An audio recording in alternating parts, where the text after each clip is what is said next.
What is going on, guys, and welcome to another video. Today we're going to be talking about how to play Drow Ranger in Dota 2. Hopefully you guys do enjoy the video. If you guys do, leave a comment down below and tell me who your favorite carry hero is. In general, guys, these are tips tailored for beginner players that have never played Drow Ranger, or maybe players that have just been playing a few games and are wondering what are the best things to do on Drow and how to get better at the hero. So the first thing we're going to be breaking down is facets. So your first facet is going to be sidestep, which means you move while casting multi-shot. So this tends to be the most favorite option currently for Drow Ranger. A lot of players really enjoy the fact that you can move while using multi-shot, because if you don't pick this facet multi-shot, you're just sitting still, and that can be a very big issue, especially against a lot of lineups that have a lot of catch. You don't typically want to be standing like that, and in general this is going to be your go-to unless you see yourself being more on the high ground and more of a defensive game, which most times you can't kind of predict that type of game. Some games you can already see from the beginning it's going to be a longer game. It's going to be a game where you might be defending high ground more likely, and you want to be picking up vantage point, which is your second facet. It allows Drow to do 30% more damage when attacking from the high ground. So in general, just any high ground, every time you're attacking from high ground, 30% damage is absolutely insane. Now obviously you're not always going to be attacking from the high ground, but you do have glacier, which does turn it into a high ground. So if you are picking up this facet, I do recommend you guys are picking up the shard as well, just to make sure you guys are on that high ground getting that 30% bonus damage. In general, Drow Ranger is a hero that really depends on positioning, and for you to be able to be successful as a Drow Ranger player, you need to know how to attack move.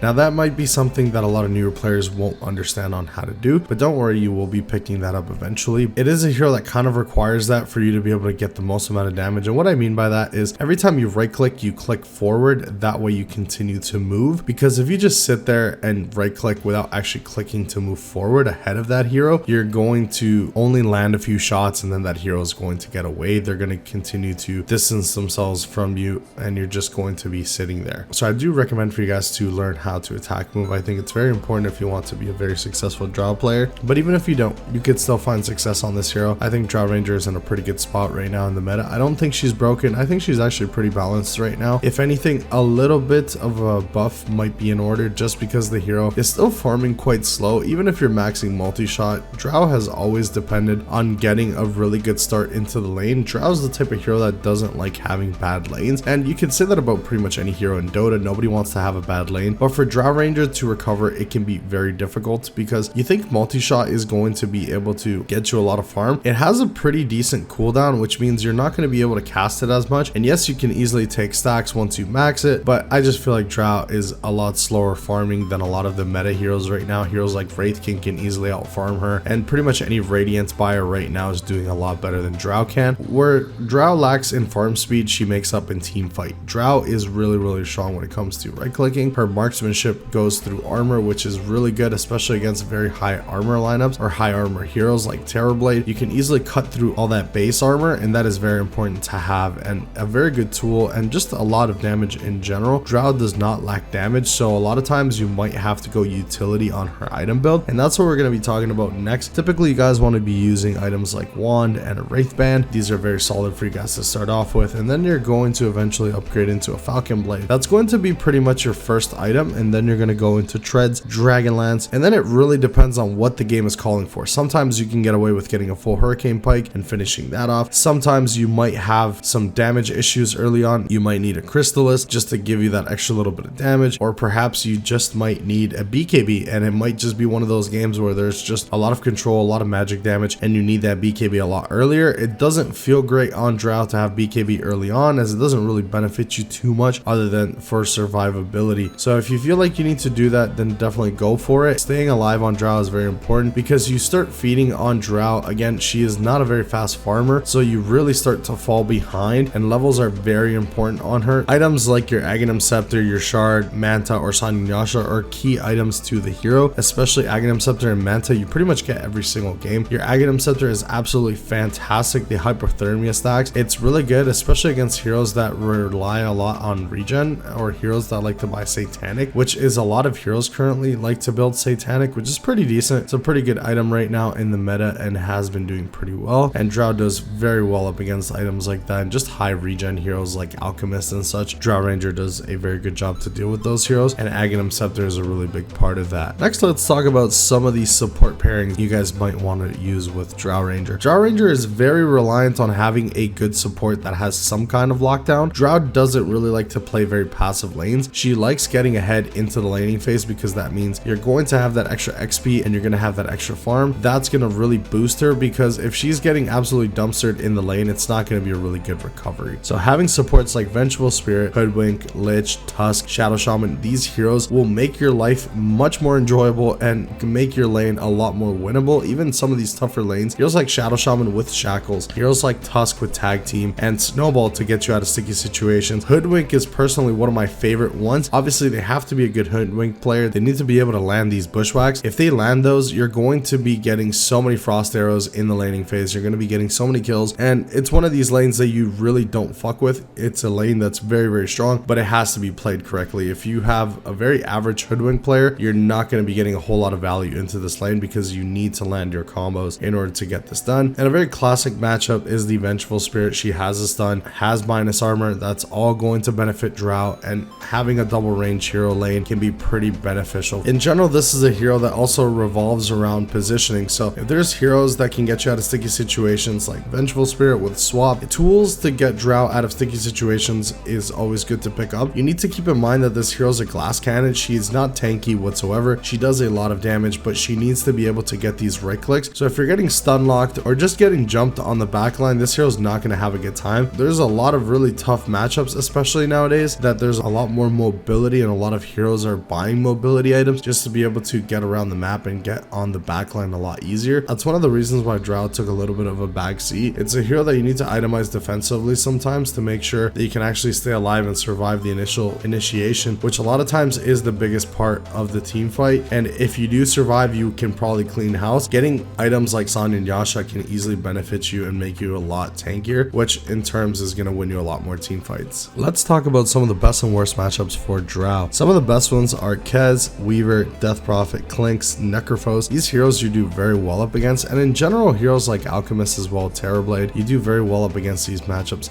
Pretty much any matchup that allows you to just right click them and not be able to close the gap very easily, Drow is going to do very well up against. But matchups of heroes that can easily get on top of her, heroes like the Spirits, Storm Spirit is pretty tough. Heroes like Primal Beast, Phantom Lancer, Zeus, Spectre, Darkseer, like these are all pretty tough matchups for the Drow. So you can kind of get the logic on how to play this hero. If you see a lot of mobility on the enemy team, a lot of gap closers, typically you don't want to be picking up Drow. But if you see a very slow lineup, a lot of just beefy targets, but just not a whole lot of mobility and not a lot of ways for them to jump the backline, then it probably is a pretty decent Drow game. And in general, carry to carry matchups, it's pretty difficult to actually go toe to toe with Drow Ranger, especially if she gets a good start and has farm. She is one of the hardest hitting carries in the game, no questions asked. The thing is, just staying alive on the hero can be difficult in a lot of games if not played correctly. And I can't stress it enough, you do need to practice your positioning on this hero. You need to make sure you're constantly in a good position to be able to get the most out of the team fight. I always say that Drow Ranger is kind of like a sniper,